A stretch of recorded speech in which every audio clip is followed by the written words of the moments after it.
So, ito ngayon tayo muli, maghahanap buhay tayo. Siyempre, marami tayong mga kasama, yung ating mga kaibigan dyan.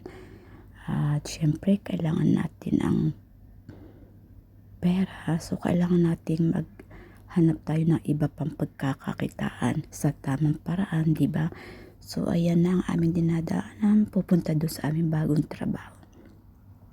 Ang ganda-ganda ng mga view dyan. So, ayan. Nag-ikot-ikot kami dahil hindi namin alam na doon pala sa una ang daan. So, nagbalik kami doon sa aming pinanggalingan. Ayan. Dahil nandyan pala yung pinakang entrance. So, ayan. Nakikita nyo dyan ang entrance. So, ayan. Ikot-ikot lang. Dahil hindi tayo pinayagan ng mga trabahante dyan na pumasok dyan. So, kailangan bumalik tayo sa ating pinanggalingan.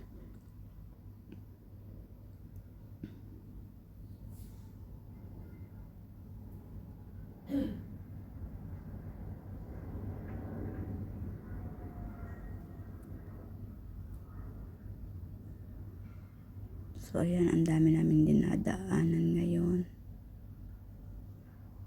Dahil medyo traffic, so ayan, na-stop kami dyan.